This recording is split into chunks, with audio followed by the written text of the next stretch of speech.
It's go time. Welcome to Quick Kicks here on Third Down Gamble with your hosts, Don Charbin and Heath Graham.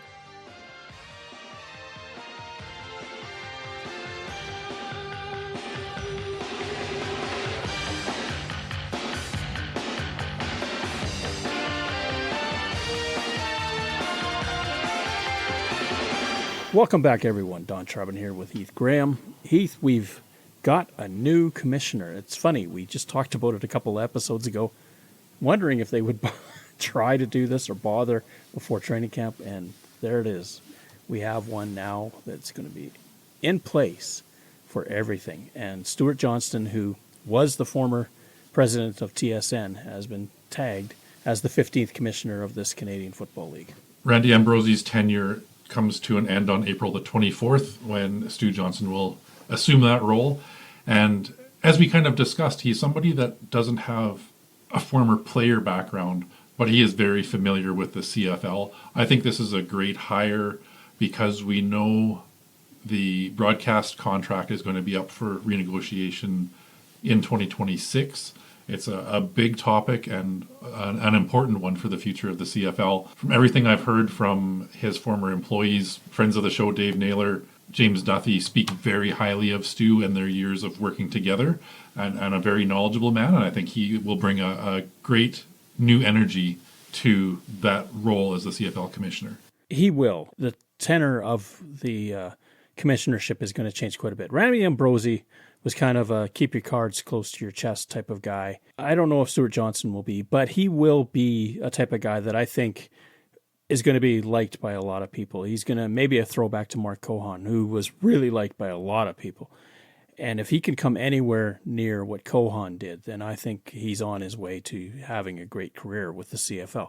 He's a longtime fan. He worked from the bottom up at TSN, started as an intern. That story's been chronicled. But he's moved along through and done different things since his time at TSN. So he's got a feel of business. He's got a feel of sport. I think the CFL is at a point where they've got to really look at this television contract. Not only do they, I don't think they're too worried about TSN, but do you want to add another element to it? Do you want to have Videotron as well? And that's going to be sort of a touchstone point for the negotiations coming forward. TSN, I do believe, will hang on to it because it is such a great vehicle for them. You've got to have content. You've got to have something to show, and the CFL draws very well on TSN. They know that. They can make money. They can grow their audience with it. This might sound a little bit cliche, but the future is now. And to have somebody with that broadcast background is a huge win for the CFL.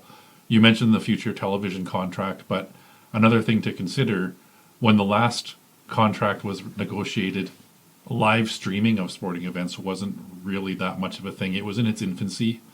It's come a long way now. We see Amazon, YouTube, Netflix all doing live broadcasts of sporting events. So it's not just the over-the-air cable networks, if you will. It's that whole streaming environment. And TSN has built a platform for streaming as well. They've got their TSN Plus that has those capabilities.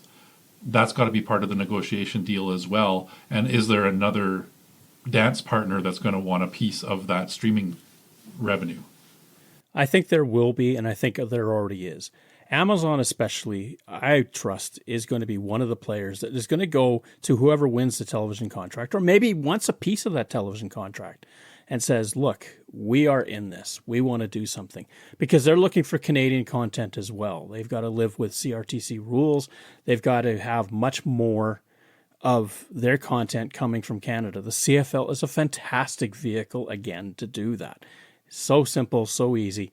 It's there every weekend. You don't have to worry about it.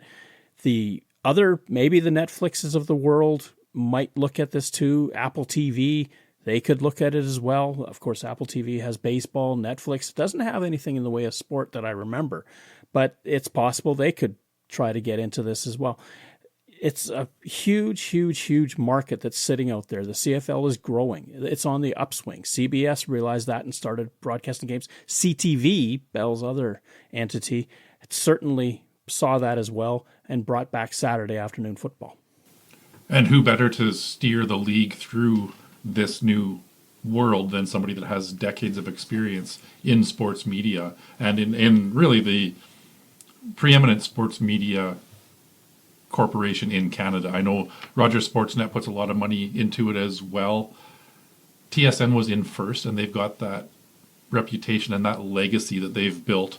And Stu Johnston has been a big part of building that legacy. So to have that familiarity, he's not tied to TSN per se in that renegotiation. I don't know if Rogers has the will to put forth a larger bid for broadcasting. We know that they just put out a lot of money for NHL broadcast rights in Canada for the next 10 or 11 years.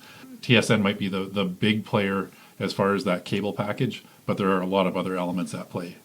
But if you're the CFL, you want Rogers to be interested, not only because maybe Rogers could get the contract, but maybe because it'll push TSN to really shore up their bid. You want competition in the marketplace. That's what helps get the revenues going. They can't necessarily depend on just, oh, well, we've got a great relationship. No, you've got to be competitive and look at the situation as most do, which is it's a win if you get that contract. Rogers, certainly with that NHL contract, they shelled out, $11.5 billion or something like that, but it's spread out over 12 years. It's about $1 billion a year for the NHL. You divide it up by 30 teams, it doesn't work out to all that much per team, but it is enough that each team is very happy with it. And that's just Canadian rights. I'm not sure what's going on south of the border with the rights there, and Rogers, of course, has got Amazon to think about. Business of blackouts, this regional blackout stuff that goes on incessantly, which, of course, you and I live in a province that doesn't have a pro team, and yet we're blacked out all over the place. We are, and that's one thing that I will give TSN and the CFL a lot of credit for, is they eliminated those blackouts, those regional blackouts, and they've allowed us to see every single game every week of the CFL season, which is huge to generate fan interest. If you can't find the product, you're going to look for something else. And this is something that TSN has done really well, of making sure that they're available. The schedule makers have made the schedule so that they don't have conflicting games over top of each other. You might miss the first few minutes of a first quarter if the game on previous goes long or into overtime, but that's it. You don't have to sit there on a Saturday afternoon and decide which game you're going to watch. You're going to watch the CFL game that's on. Exactly. And for the CFL too, lifting the blackouts some 20 years ago was massive, and partly because of revenue streams for the TSN. They didn't want to have the home team not see the game, especially the home fans who weren't at the stadium. But think of it the other way. They almost lost a generation in Southern Ontario because of all the blackouts between Hamilton, Ottawa, and Toronto. Too many people just couldn't see the game unless you were in the stadium. And that was the whole point of the blackout, was to get people to attend the game. Well, ultimately it does a disservice, because when you don't show the game at all, you have no choice. Then you're either watching it live or you're not watching it at all. And you're going to disaffect a bunch of people. And that's what happened. They called it the CFL's lost generation, those that grew up in the 70s and 80s. With those blackouts, you really limit yourself to now the 20 to 30,000 people in the stadium. If they're worried about fan attendance, and that was kind of the argument behind it, they've learned quickly how important that TV revenue and that ad revenue is versus an extra 4,000 or 5,000 people in the stands that you might draw because it's a blackout. If you've got now 200,000 watching it on TV, that is also an important revenue generator and a big part of what allows the league to continue. And the CFL, for its part, recognized as well, as you mentioned, that more people watching it helps get the name out there. The branding goes around. People talk about it more. But the other thing, too, they're slowly figuring it out in Regina with the Rough Riders under Jim Hobson. He was way ahead of the curve on this. Merchandising. The Rough Riders pushed merchandising very well, and for the longest time, they were the number one sports franchise in North America with their merchandising. They outstripped everybody. It has fallen off partly because the team has fallen off, and Jim Hobson is no longer there, and he was such a face of the franchise. But that's what you got to do too. If you lose some money with attendance, make it up by selling jerseys, selling hats, selling pendants, selling charms, selling whatever you can that's branded with that CFL team logo or the CFL logo. And for those listeners not in Saskatchewan, rider merchandise was and is available everywhere. Co-op gas stations throughout the province would have a little corner full of rider gear. Canadian Tire stores, everywhere. And that was a big part of it, was not just having the merchandise, but spreading it out across not only the province, but the rest of the country. You've got license plates now. Winnipeg Blue Bombers have their license plates as well. Anything you can do to, get that recognition out there, get people excited about you. The rest you do on the field, but make everything around it make money for you, so that what you do on the field, if you have a bad year, it isn't going to sink you. And this is a huge part of what the CFL has been able to do, is definitely, as they've talked about, prepare for rainy days. There are going to be rainy days. Ottawa goes through enough in that stadium. Metaphorically, if you can have a bad season and still break even or make money because of all of the other things that you're doing, you're far better for it. And that's why. How do you think the NFL survives? Television revenue and merchandising. It's not gate receipts. For some teams, maybe it matters a lot, but for most, no. We learned a lot during the pandemic that they didn't need to have a single fan in a stadium in the NFL season for it to be a profitable league. And again, that's revenue driven through broadcast rights, through merchandise, all of those other aspects. And for Stewart Johnston, that's something he's got to be cognizant of. He's got to be aware that this is some of the pieces of the puzzle that have to come together under his watch. Well, we can look back at Randy Ambrosie. He did a lot of things. He did grow revenues. He did introduce online gambling with the game that has helped the revenue streams. He had his moments where you kind of wondered, did he step too far this way or that way? We can talk about CFL 2.0, or we can talk about talking when there was all this wonderment back in March of 2021. Was there going to be a merger with the XFL? Because we're still right in the middle of it here, it's hard to have a full grasp of what Randy Ambrosie's legacy will be. There was some, as you mentioned, some great strides forward. There were some unfortunate steps backwards as well. So it's going to take some time and to see how the league does over the next few years to really get a hold of what he did. Now, a couple of positives that I can name off as well. We talked about the CFL 2.0. The international players was a big undertaking under Randy Ambrosie. You can talk about whether it was successful or not in the global initiative, but every team has had global players that have made a significant impact on their team. It's still relatively new. We're only about 6 seasons in to that initiative. To have the impact now, and a lot of the players are kickers and punters, but we have seen some linebackers, some defensive linemen come into the mix as well. So you're starting to see that development, and I believe that is something that Randy Ambrosie can be proud of in the globalization of Canadian football.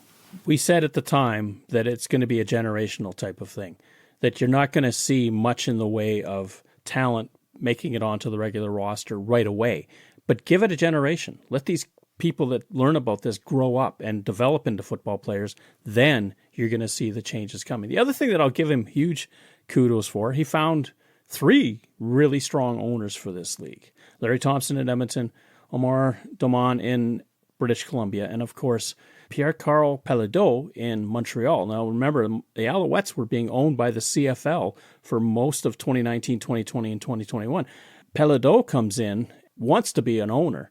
Same with Doman, same with Larry Thompson. These are guys that are motivated to own these teams, and that is a huge difference to the years where you kind of wondered, is there going to be a weak sister? Well, no, not anymore. Everybody's in good shape.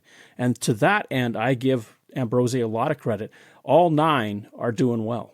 If you look at the ownership struggles over probably the last 30 years of the Canadian Football League, this is the strongest ownership group I think we've ever seen. As you mentioned, to have 3 new owners over the last handful of seasons come into this league with that kind of enthusiasm, that is something else that I think the Ambrosie era can look back on and say, we did this. We want to talk about a couple of steps back.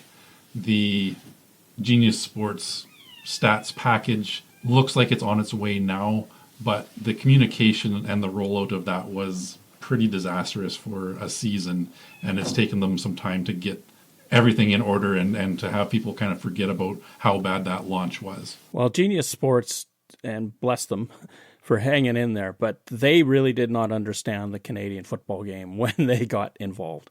And there are so many nuances in this game, and one of them is how they treat second and short. In the NFL, you can never have anything less than a and one. So second and one, third and one, fourth and one. In the CFL, you can have and zero. You can have third and zero. And the CFL recognizes that because it's not a yard, so what is it? And then that's how you attribute it. And then a system doesn't like zeros. So it took a long time to figure out how Genius could get zeros into their numbering system that the computer could recognize. That was just part of the problem that they had. But it's growing pains. Like, people have to remember that every time you enter into a new venture, there's growing pains. You're going to make your mistakes. You're going to get some things right. For the most part, they got most of it right. Timely stats didn't come out the way everyone wanted. Beyond that, Genius Sports, I felt, by Grey Cup, had it under control. That's not too bad. It's not too bad, but they talked a big game early. And I feel the lack of communication, the lack of accountability for the rollout was what was most disheartening to people that were trying to get those stat packages. Randy Ambrosie was kind of forced to make a statement eventually. His message was pretty much, well, just wait. It's going to be great. It's going to be great when it happens. But it took so long for it to happen that I think it left a bitter taste in the mouths of a lot of people. Hey, George Hopkins, Calgary Stampeders equipment manager. You're listening to the Third Down podcast. Enjoy it. I do.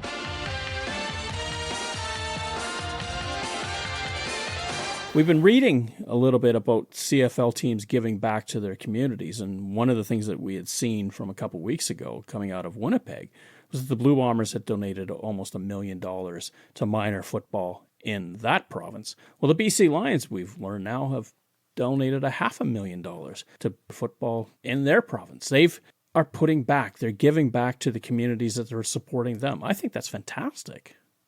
It is, and we talked a little bit earlier about the lost generation of CFL fans, and having that recognition certainly helps. You look at the flag football leagues across the country, the junior football programs, those teams are all named after NFL teams. To have the CFL teams reinvigorate and reinvest goes a long way to building that next generation of fan. If the kids playing junior football were named after the CFL teams, there'd be a lot more interest in watching the games. I don't think this is exactly what is going to happen with these investments from the Blue Bombers and the BC Lions, but you're going to see their logo, their name at these kinds of events as well, and to bring back the Canadian professional league to the minors, to the kids. And that's huge. Anytime that you can get people young involved in what you're doing, you can have a lifelong relationship. And that is always something that any league wants to have. And for years, it's been NFL flag football in Canada. It's been NFL branding on all the jerseys. We've got to see the CFL get into that and change that, because clearly it's a Canadian game that we play up here. The CFL should be involved far more and having all their team names available to any sort of amateur football that wants to play. Keeping with the BC Lions, Nathan Rourke has acknowledged the quarterback controversy and how tough it was on the BC Lions locker room when he made the mid-season return in 2024. It's almost, and I appreciate that Nathan Rourke took the time to actually address the question. He could have skirted it, but he took it. The thing that got me was that it was almost the most evidentiary thing that we've seen coming out of the BC Lions in the last year was the fact that they became very dysfunctional the moment the decision was taken to put Rourke in to play the Winnipeg Blue Bombers just 3 days after he'd landed back in Vancouver. That we knew was going to break up the room, especially when you had an MVP quarterback, Vernon Adams Jr., now almost ready, coming back from injury, being told, well, sorry, hang tough for a minute. It really broke up that support network that you have. You have to have a cohesive unit, and the BC Lions floundered from that moment on. But for one game against Ottawa, they really struggled. They did, and it is refreshing to hear Nathan Rourke speak to it candidly. He didn't mention any names of anybody that was disgruntled or anything like that. He's a team guy, and he's not going to throw anybody under the bus.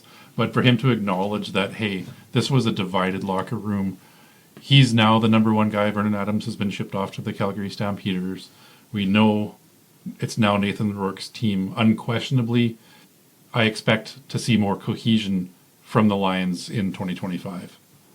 Well, he's got a quarterback now that's going to be his head coach, and Buck Pierce, and that should calm the waters quite a bit too. We know how the quarterbacks flourished with Buck Pierce in Winnipeg. Certainly, I think we can expect the same thing there in British Columbia. Rourke did not have a great 2024. We called him Captain Canada after his 2022 season, but those numbers weren't apparent in this last season. Now, he's going to have a full season. He's going to have a full training camp. He's going to be the anointed starter. I think for this year, he's going to have every opportunity to prove that he is Captain Canada once again. The Lions have been making changes. They've got a new GM. They're definitely focusing a lot more on their scouting. They've had to give up some players through retirement on their team. They are going to look different in 2025. The question, I guess, everyone wants to know, are the Lions going to be better in 2025? And I think they will. I think they're going to be more settled. And Ryan McMaden, if you remember his first press conference, he simply addressed the fact that this team cannot cower in the face of adversity. It's got to stand firm. Nathan Rourke will be one of the most interesting things to watch in this 2025 season. You talked about the numbers contrasting between 2022 and 24. That 22 season is a statistical anomaly in quarterbacks in the CFL. He was running so hot and so high that everything went his way. And then the numbers coming back after a trip around 4 NFL teams and practice rosters and that kind of thing to try to reestablish himself in the CFL. It was no surprise that he struggled. He didn't put up terrible numbers, but not the level that we saw. I believe the career of Nathan Rourke will be measured somewhere in between those two. Hopefully towards the high end, because I would love to see a star caliber Canadian quarterback, a superstar, if you will, in the CFL again, and he can erase the disappointing season of last year. That's going to be job one. The other thing that he's going to have to do as well is assert himself as the team leader. And I think we're seeing that already. If you go to Instagram and follow him, he is giving demonstrations and also teaching people how to play the position of quarterback, how to set up fundamentally what you're looking for, your reads, all kinds of different things that I think are going to get people behind him, because that is great information to have, especially if you're an up-and-comer. And he looks great. His movement is quick. He showed a comparator where in his college days, he used to have a long stride when he threw a football. Now he's got a short stride when he throws a football, and he can throw it as hard and as far. This kind of content is what I was talking about with the future of the CFL as well, and not only having the league put those types of videos together, but to have the players and the teams create that content draws fan engagement. It goes back to our original point. If you want people to follow you, you've got to put something out there to them to follow. And missing on the combine was a big loss. This is another way to connect. And anytime you can connect and get people feeling good about what they see and being happy about the association, it's a win-win always. The Lions, I'm really hoping that they start off strong. In fact, there's a bunch of teams in the West that I hope they start off strong. They all can't. I hate to say it, my friend, but the Blue Bombers, I think that pedestal is starting to show a lot of cracks in it. I thought last year it was going to be a lot more competitive in the West than it was. The Lions fell off, and it allowed the Bombers to come from behind and outpace everybody at the end. I still believe that the West is going to be a lot closer in 2025 as well. And the West, too, has better figure out how they can beat the East, because the last 3 Grey Cups have gone East and the seasonal series have gone East. So I don't see that changing. You look at what Toronto had lost in the intervening period here between the Grey Cup and the start of training camp, and yet they're still picked to be the team to win the Grey Cup. It stuns me. Ottawa has retooled. Montreal has retooled. And let's not forget Hamilton is going to be better. That East could be a dogfight. Staying with the West, the Saskatchewan Roughriders have made offensive lineman Logan Furland one of the CFL's highest paid non-quarterbacks, inking a new 3-year deal that will pay him upwards of $250,000 to $265,000. Is this the right move for the Riders? Absolutely. One of the things that you need to do is anchor your offensive line, and they've done that with Logan Furland. He was kind of a jack of all trades last year. He moved around and played center, he played guard, a couple times he was out on tackle. When you've got somebody that good, you don't want to lose him, and locking him up is massive for this team. Now, the price point is huge. They've spent on O-linemen before. They're not afraid to do it. And Jeremy O'Day, of course, was a O-lineman in his tenure with the Rough Riders years ago. So he understands the position more than most, and he understands how important it is to keep Trevor Harris or whomever is quarterbacking in that huddle on his feet. I agree with you. He's a local product. He's from Melfort, Saskatchewan as well.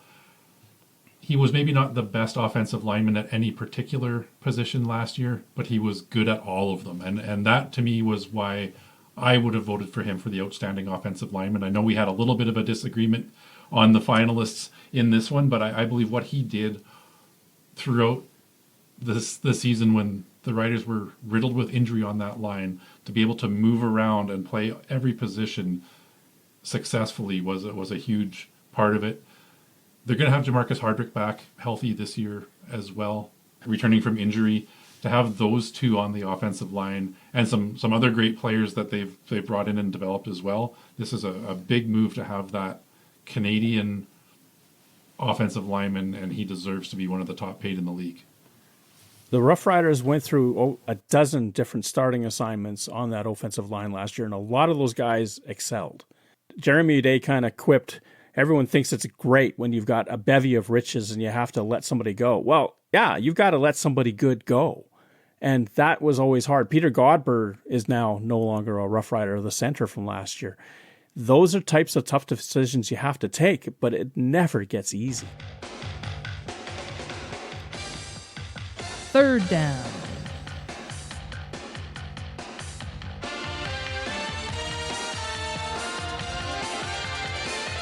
Draft picks. As the CFL draft comes forward, there's a lot of question as to what has happened with the draft picks. Reached out to the CFL. I'm still waiting for responses. You remember, the BC Lions, because they went way over on the salary cap, they had to give up the first 2 rounds of draft picks. And the question was, well, what becomes of them? Well, the Calgary Stampeders logically would get the first one that they had available. But surprisingly, the Stampeders also got the second one that they had lost. And people said, well, wait a minute, how does that work? And this is why I'm reaching out to the CFL. I sort of understand the physics of it, but it isn't that easy to tease out of the information that has come out so far. It does seem like a bit of an anomaly to have one team rewarded for the other team's transgressions when it's multiple picks. I'm with you on that. I have no problem with them forfeiting that first round pick and going to the Calgary Stampeders, who had the worst record in the league last year. But if you're looking at subsequent picks, would it not make more sense for it to go to the next worst team that was also cap compliant? In this case, it would be, I'm not sure who got the tiebreaker between the Hamilton Tiger Cats and the Edmonton Elks, but one of those two teams, based on their record and their salary cap performance, would make sense to inherit the second forfeited pick. That's what a lot of the questions are based on, is why wasn't somebody else chosen. But the way it worked out, Edmonton had a territorial pick that they'd used the year before, so they had forfeited their first round pick. In this universe, and it's unique for the CFL too, I don't think they anticipated this would be playing out.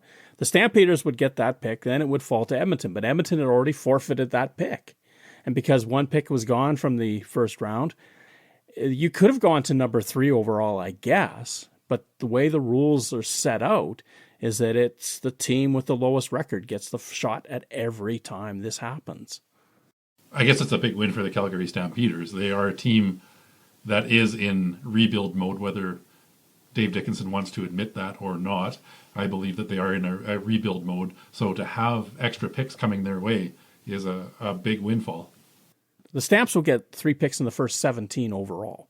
That's going to be great. That gives you a chance to find somebody that's going to start, find someone that you can develop, and maybe take a flyer on somebody that may be NFL bound or could be a project, could be a couple years away.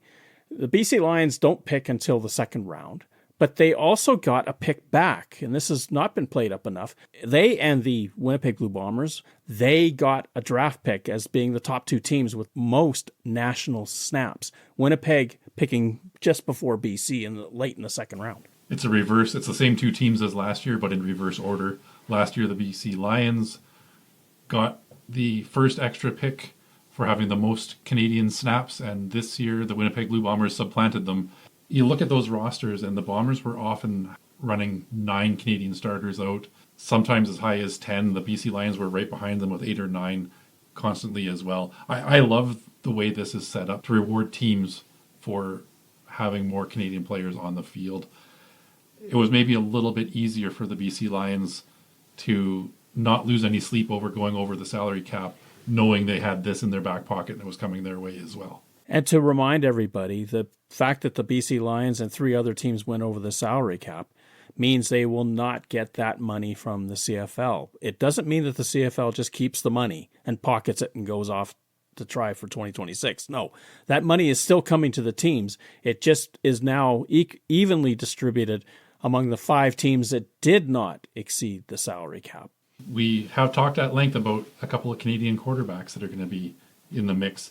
I just don't know how high they're going to go in the draft. I believe both Taylor Elgersma and Curtis Rourke are going to be drafted by Canadian teams, but the juggernaut that is the NFL, their draft comes first, so there's a possibility that both players would be drafted or at least signed to a free agent deal in the NFL. Then you've got to hedge your bets on whether or not you think they're going to come to the CFL and when that might happen. There is always a shudder with the NFL, and that's why the CFL has its draft second. You want to know who's been picked up and maybe allow enough time to see if anyone signed a free agent contract with any of the teams in the NFL. If they haven't, then you know that they're probably going to be looking to play in Canada, and that gives you more sort of security when you make a pick. You're talking about quarterbacks. Taylor Elgersma is one of the ones that everyone is talking about. Does he stick around long enough that the NFL goes through their draft? Maybe lets him slide. We'll see what happens. He's one of the big test cases in all of this. Nathan Rourke kind of reminds me of Nathan Rourke when he came out. It was almost the same sort of thing. And Nathan Rourke was picked up by the BC Lions. They took a chance, and look where they are now. The big difference between Curtis Rourke and Elgersma is where they've played their college ball. And we talked about that as well. Elgersma is a U Sport Canadian trained quarterback. That's a tougher nut to crack to get into the NFL than what we saw from Curtis Rourke in a big school. Not one of the top tier schools, but he was good enough with Indiana to get them into that bowl playoff or bowl championship series or whatever they call it in U.S. college ball. He got them to the dance, and that's a pretty remarkable accomplishment when you look at how many teams play Division I NCAA football. The hard part for Elgersma is the fact that, as you mentioned, he is coming from a U Sport school. The typical sort of bias against U Sport is they don't have as many reps.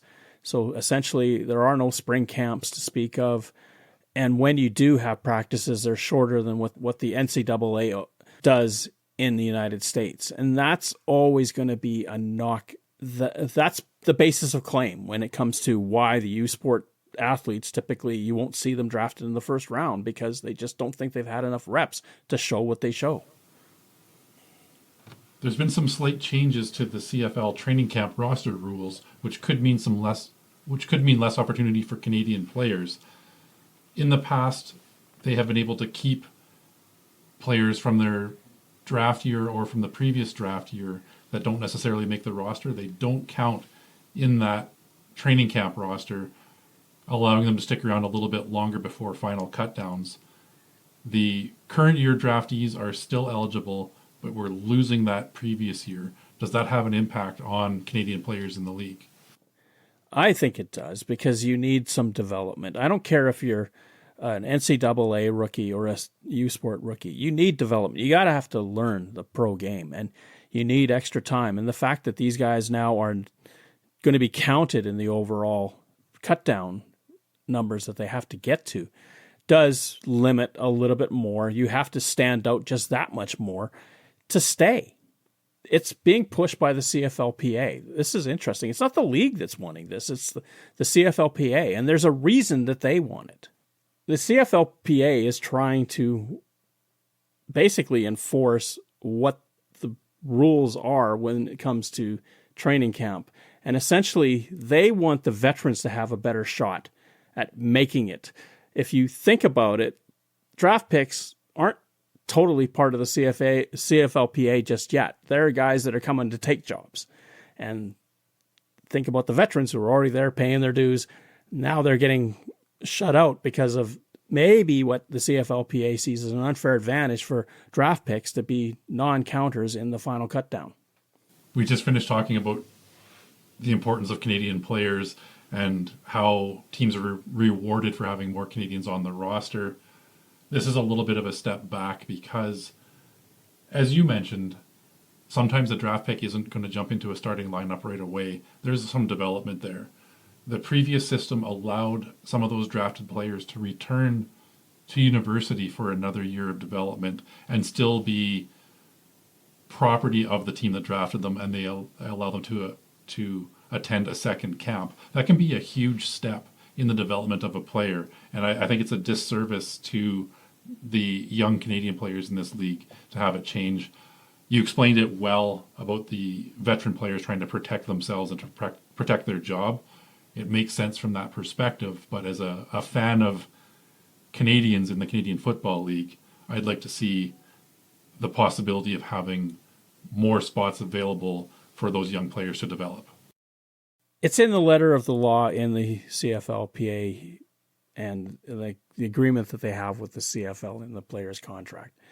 So this is all part of something that they knew was out there, and now they're flexing a little bit and saying, look, okay, guys, we let you do this for a while, but we've got to get this to the letter of the law.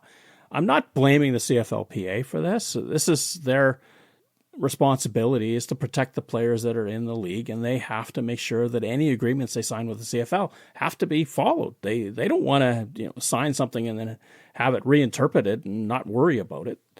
It hurts the most, as you mentioned, the guys that have attended a draft, gone through a training camp, got sent back to university, which you can do in Canadian football, and then come back to a second training camp. That's where they get into trouble, because now they're not non-counters anymore. That's only the guys that were drafted in that current year that become non-counters. It does. Like I said, from the veteran player perspective, I certainly understand it.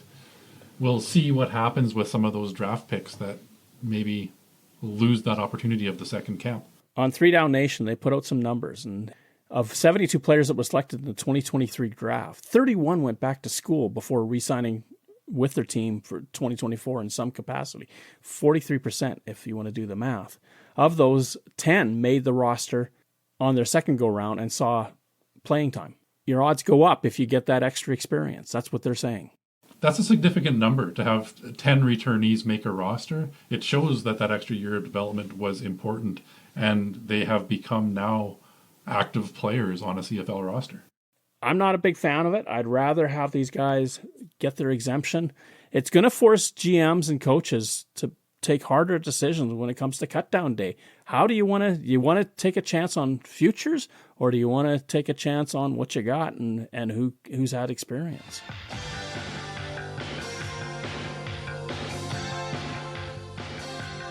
Third Down Gamble uses the expert resources of the Canadian Football League and 3 Down Nation. For up-to-date, insightful statistics and analysis, please visit cfl.ca and 3downnation.com. The CFL and CBC theme music is used with written permission from the Canadian Broadcasting Corporation. Thank you for listening to our show. Third Down Gamble is hosted on Podbean. Follow us on Twitter, where our handle is @ThirdDownGamble. Join us again next time. The Third Down Gamble podcast. Audio worth watching.